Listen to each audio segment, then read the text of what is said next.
आप देख रहे हैं अपना बिहार और आपके साथ मैं हूं विवेक। सबसे पहले बात लालू प्रसाद की सेहत की करते हैं। दिल्ली एम्स में भर्ती लालू की तबीयत फिलहाल स्थिर बनी हुई है। लालू की सेहत के लिए पूरे बिहार में पूजा पाठ हो रहा है, लोग प्रार्थना कर रहे हैं। लालू प्रसाद के जल्द ठीक होने के लिए दुआएं मांगी जा रही हैं। आरजेडी के राष्ट्रीय अध्यक्ष लालू प्रसाद का इलाज दिल्ली के एम्स में चल रहा है। फिलहाल लालू प्रसाद एम्स के कार्डियो न्यूरो साइंस सेंटर के बिस्तर पर पड़े हुए हैं।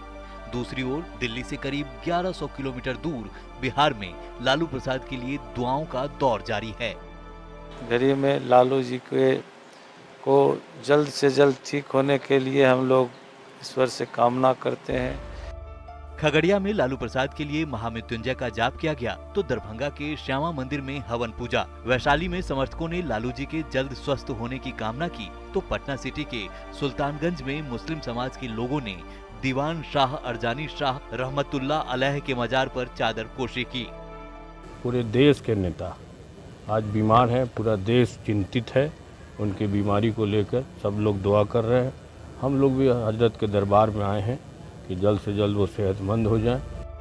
अब इसे लोगों की दुआओं का असर समझिए या दवाओं का, लालू प्रसाद की सेहत में सुधार होने लगा है कि थोड़ा सा टाइम लगेगा उनको रिकवर होने में। बॉडी लॉक जैसी कोई बात नहीं, बॉडी लॉक जैसी कोई बात नहीं। तो मूवमेंट है, अभी वो खुद से खाना पीना खा पा रहे हैं? नहीं, खुद से तो नहीं खा पा रहे हैं जी। लेकिन खिलाया जा रहा है उनको। केंद्रीय खाद्य प्रसंस्करण मंत्री पशुपति पारस ने एम्स में जाकर लालू प्रसाद से मुलाकात की। पारस ने बताया कि लालू जी की सेहत में पहले से बहुत सुधार है और बॉडी लॉक जैसी कोई बात नहीं है।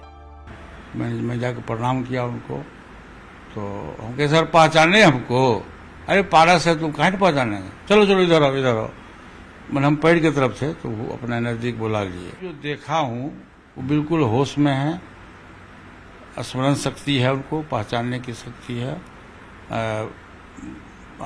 अच्छे ढंग से उन्होंने हमसे बात किया। रविवार को लालू प्रसाद रावड़ी आवास में सीढ़ियों से गिर गए थे जिसकी वजह से उनके कंधे में फ्रैक्चर हो गया था।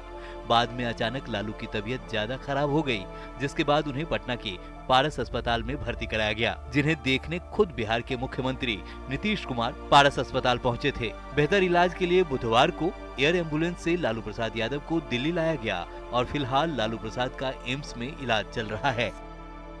न्यूज़ 18 के लिए दिल्ली से अमितेश के साथ ब्यूरो रिपोर्ट। चलिए खबरों में आगे बढ़ते हैं। पटना के जिस राजीव नगर इलाके में अतिक्रमण का बुलडोजर चला, वहां आवास बोर्ड की करीब 1000 एकड़ जमीन को कब्जे से सुरक्षित रखने की जिम्मेदारी जिस राजीव नगर थाने के पुलिसकर्मियों के कंधों पर थी, वही अपना दायित्व निभाने में विफल रहे और इसी का नतीजा है कि राजीव नगर का इलाका देखते देखते बारूद की ढेर पर बैठ गया। रिपोर्ट देखिए।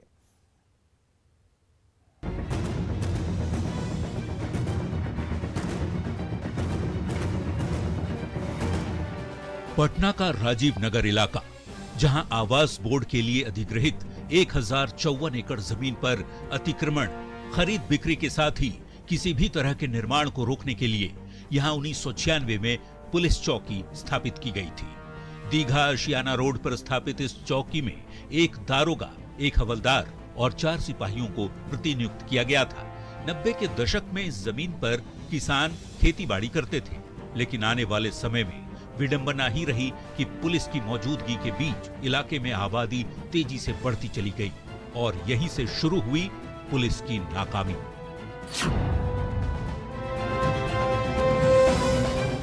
यही राजीव नगर थाना पहले राजीव नगर ओपी था और इसकी सबसे महत्वपूर्ण जिम्मेवारी थी कि जो जमीन का अधिग्रहण किया गया है उस पर अवैध कब्जा न हो पाए। लेकिन धीरे धीरे पटना पुलिस के राजीव नगर थाने के जो पुलिसकर्मी थे अपने दायित्व निर्वहन में विफल रहे। जब से थाना स्थापित हुआ त्वरित गति से निर्माण शुरू हो गए। कारण था कि संलिप्तता थी थाने की और ये पैसा जाता था ऊपर तक, जहां तक आप उम्मीद कर सकते हैं वहां तक। नहीं तो कोई छोटा पदाधिकारी थाना में कैसे रुक सकता है? कौन नहीं जानता है कि कहां पर किस थाने में क्या हो रहा है। देखते ही देखते राजीव नगर इलाके में आवास तो बने ही, marriage hall, school, general store और न जाने कितनी चीजें खुल गईं। 2007 से लेकर 2022 तक 20 थानेदारों की पोस्टिंग यहां की जा चुकी है। स्थानीय लोग इसके पीछे सफेद पोश लोगों के साथ ही एक बड़ा नेटवर्क को वजह मानते हैं। 3 जुलाई को प्रशासन, नगर निगम और आवास बोर्ड की ओर से अतिक्रमण हटाओ अभियान में 95 घरों को तोड़ने का दावा किया गया है, लेकिन इनमें से कई मकान अभी भी कार्रवाई की जद से बाहर हैं। आखिर क्यों? सुनिए यहाँ के पीड़ितों की जुबानी। बोला कि कितने परसेंट यहाँ मुस्लिम है, लेकिन यहाँ 2%, 1% मुस्लिम तो यहाँ भी है। कौन मकान है? तो मैं बताई कि मकान दिखाई उनका कि मेरे बगल वाला मकान है। तो बोले कि बुलडोजर इधर से ले चलो, इधर से तोड़ा जाएगा, ये मकान दोनों सेफ रहेगा। हमारे बगल पीछे वाले को भी नोटिस गया और उनको बोला गया कि आप शांत रहिए, नीचे उतर जाइए। वो लोग भी थे।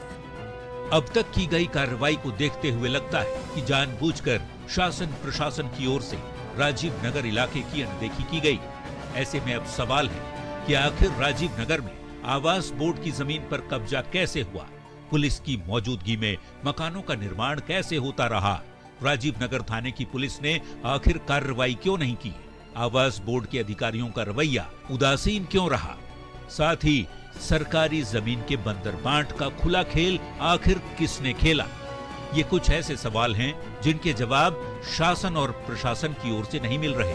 हमारी रिपोर्ट के जरिए जाहिर है कि जानबूझकर सरकारी जमीन पर अतिक्रमण की गंगा बहाई गई, तभी कार्रवाई के बाद जन आक्रोश सड़क पर फूट पड़ा।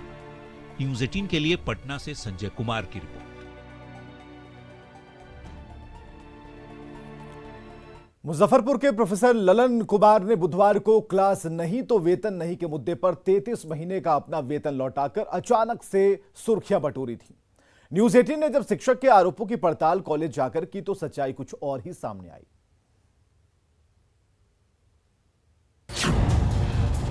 असिस्टेंट प्रोफेसर के दावों की छात्रों ने खोली पोल। मुजफ्फरपुर के नीतीश्वर कॉलेज के जिस असिस्टेंट प्रोफेसर ने क्लास नहीं तो वेतन नहीं लेने की अपील पर 33 महीने का अपना वेतन लौटाने का ऐलान कर दिया था, उसके 24 घंटे के भीतर ही मामले ने नया मोड़ ले लिया है। कॉलेज के छात्रों ने साफ कर दिया है कि सहायक प्रोफेसर ललन कुमार कक्षा में आते ही नहीं थे, क्लासेस तो रेगुलर संचालित हो ही रही हैं। कहा जा रहा है क्या सच में कॉलेज में हिंदी की क्लास चलती कि नहीं चलती है? नहीं, रेगुलर चलती है। रेगुलर चलती है। अभी ललन सर हैं जिन्होंने ये आरोप लगाया है कि कॉलेज में पढ़ाई नहीं होती, उनको जानते हैं? Yes sir. जानते हैं? Yes class sir. उन्होंने लिया है कि नहीं अभी तक? एक क्लास अटेंड किया था मैंने। जी सर, हिंदी की रेगुलर क्लास चलती है। अच्छा, सर जो बता रहे हैं कि यहाँ क्लास नहीं चली, ललन सर को जानते हैं? ललन सर को तो मैं नहीं जानती हूँ। सर तो बोल रहे थे कि हम क्लास करना चाहते हैं लेकिन बच्चे ही नहीं आते। आप आते हैं कि नहीं कॉलेज? मैं आती हूँ कॉलेज। सर क्लास चली जा रही है और चल रही है? रोज रेगुलर चल रही है। रेगुलर चल रही है एकदम। लेकिन प्रोफेसर साहब जो आपके हैं कॉलेज के, उन्होंने तो सीधे तौर पे कहा क्लास ही नहीं चलती। नहीं सर, चलती है क्लास। ललन सर ने कितनी बार क्लास लिया? उन्होंने क्लास बहुत कम लिया है। कक्षाएं संचालित हो रही हैं तो शिक्षक ने क्यों सवाल उठाया?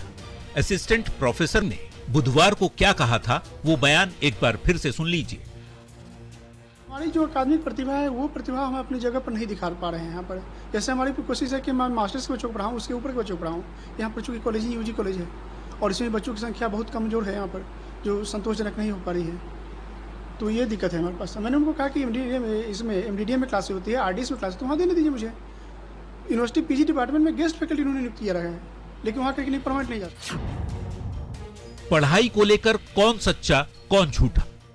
जिस नीतीश्वर कॉलेज में ललन कुमार नियुक्त हैं, वहां पर तो हिंदी विभाग की कक्षाएं संचालित होती हैं, एक गेस्ट फैकल्टी भी पढ़ाते हैं, तो ललन कुमार क्यों नहीं क्लास लेते?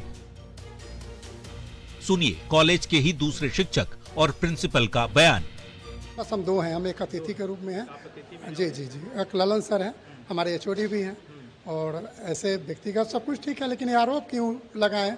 वो छात्र भी होंगे जिनका एडमिशन हिंदी में 20 और 23 सेशन में 131 बच्चे हैं और सब हमारे ग्रुप में जुड़े हुए हैं। अगर छात्रों की कमी की बात की जाए तो इससे तो मैं सहमत नहीं हूँ, और क्योंकि ये साफ पता चलता है कि सारे बच्चे हिंदी के स्टूडेंट हैं और जो भी कैंपस के भीतर स्टूडेंट होंगे वो हिंदी के जरूर स्टूडेंट होंगे। तो आखिर क्या है प्रोफेसर ललन कुमार की सच्चाई, वो भी जान लीजिए। नीतीश्वर कॉलेज में प्रोफेसर ललन कुमार 2019 से ही कार्यरत हैं। 33 महीने का वेतन लौटाकर सहायक प्रोफेसर ने सबको चौंका दिया था। बीआरए बिहार विश्वविद्यालय के कुलपति को वेतन का चेक भेज दिया था। बिना पढ़ाए वेतन नहीं लेने की ललन कुमार ने दलील दी थी। और ऐसा प्रावधान नहीं होने पर विश्वविद्यालय प्रशासन ने चेक अस्वीकार कर दिया था। मतलब ये कि professor Lalan Kumar post graduate छात्रों को पढ़ाना चाहते हैं या फिर दूसरे कॉलेज में तबादला चाहते हैं। शायद इसीलिए विभाग के खिलाफ उन्होंने शिकायत दर्ज कराई। जाहिर तौर पर एक शिक्षक की शिकायत से छात्रों के साथ ही कॉलेज प्रबंधन भी हैरान है। न्यूज़ 18 के लिए मुजफ्फरपुर से प्रियांक सौरभ की रिपोर्ट।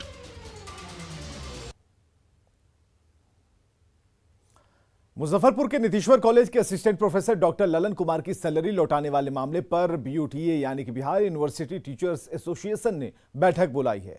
बीयूटीए ने कॉलेज में पढ़ाई नहीं होने की खबर को भ्रामक बताया, साथ ही कॉलेज की छवि खराब करने का आरोप लगाया।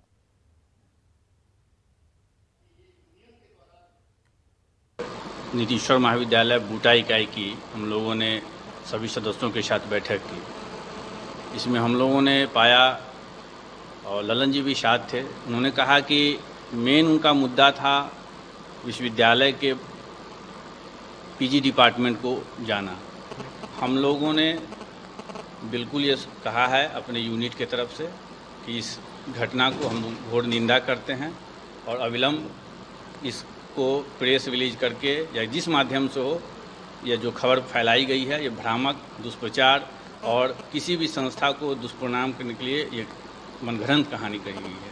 पूर्व केंद्रीय इस्पात मंत्री आरसीपी सिंह का पटना पहुंचने पर उनके समर्थकों ने स्वागत किया। मीडिया के सवाल पर आरसीपी सिंह ने कहा कि मुझे कोई क्या धोखा देगा और मैंने अपनी ताकत और मेहनत से अपनी पहचान बनाई है। साथ ही उन्होंने यह भी कहा कि उन्हें किसी के कोई नाराजगी नहीं है और आगे पार्टी और कार्यकर्ताओं के लिए काम करते रहेंगे।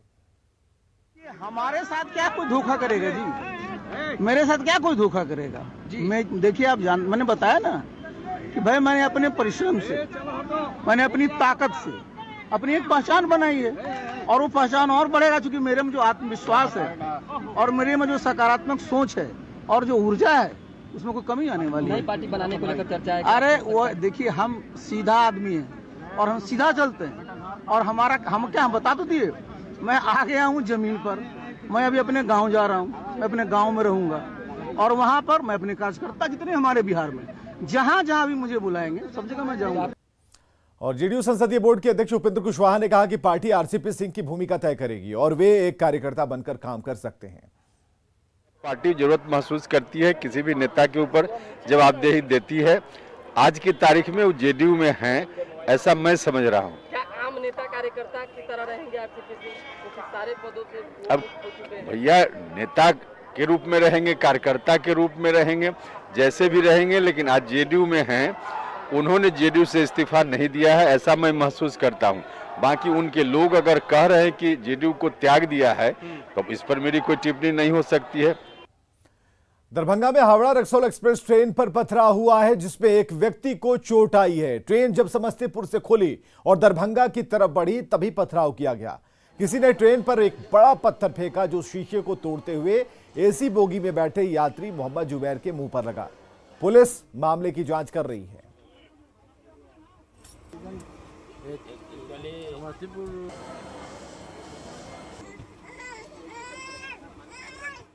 एम्बुलेंस की कमी झेल रहे अस्पताल अब एम्बुलेंस से लैस होंगे और मरीजों को भी एक कॉल पर ही एम्बुलेंस मुहैया कराई जाएगी। मुख्यमंत्री नीतीश कुमार ने एकड़े मार्ग से 501 नए एम्बुलेंस को हरी झंडी दिखाई और रवाना किया। सभी जिलों के पीएससी, अनुमंडलीय अस्पताल और सदर अस्पतालों को एम्बुलेंस मुहैया कराई गई है। एडवांस लाइफ सपोर्ट और बेसिक लाइफ सपोर्ट वाले एम्बुलेंस को रवाना किया गया। जायजा लिया रजनीश कुमार ने। सीएम नीतीश कुमार ने राज्य के अस्पतालों को एक बार फिर से 501 नए एम्बुलेंस का तोहफा दिया है और देखिए इस वक्त एक अने मार्ग में सीएम नीतीश कुमार ने खुद हरी झंडी दिखाकर सभी एम्बुलेंस को रवाना किया है और ये एम्बुलेंस अब बिहार के सभी 38 जिलों के पीएससी, अनुमंडलीय अस्पताल और सदर हॉस्पिटल को मुहैया कराई जाएगी। हाईटेक पूरी तरह से ये एम्बुलेंस है जिसमें वेंटिलेटर तक की सुविधा है, यानी मिनी आईसीयू तक की व्यवस्था है। ये बिहार के पीएससी से लेकर अनुमंडलीय अस्पतालों में मुहैया कराई जाएगी। कल तक जो मरीजों को परेशानी हो रही थी, एम्बुलेंस की कमी झेलनी पड़ रही थी, सरकार की कोशिश है कि अब एम्बुलेंस की कमी नहीं हो। इसको लेकर देख सकते हैं कि राज्य में 1000 नए एम्बुलेंसों की खरीदारी होनी है और इसमें शुरुआती फेज में 501 नए एम्बुलेंस को अभी रवाना किया जा रहा है। सीएम नीतीश कुमार ने हरी झंडी दिखाकर अभी रवाना किया है। सभी के ऊपर स्टिकर भी लगाए गए हैं। जरा देखिए, आपकी भोजपुर, अररिया, अलग अलग जो जिले हैं जहां जहां एम्बुलेंस अभी मुहैया कराई गई है, उन जिलों के लिए एम्बुलेंस की रवानगी हो रही है और एक बड़ी उपलब्धि कहलाएगी, राज्य के लिए एक बड़ी उपलब्धि कहलाएगी, क्योंकि जो अस्पताल कल तक एम्बुलेंस की कमी झेल रहा था, वहां पर अब नए एम्बुलेंस मुहैया कराए गए हैं और अब मरीजों की भी परेशानी अब काफी हद तक दूर होने वाली है। कैमरामैन अजय दुबे के साथ रजनीश कुमार, न्यूज 18 पटना। और आगे देखिए जोहार झारखंड।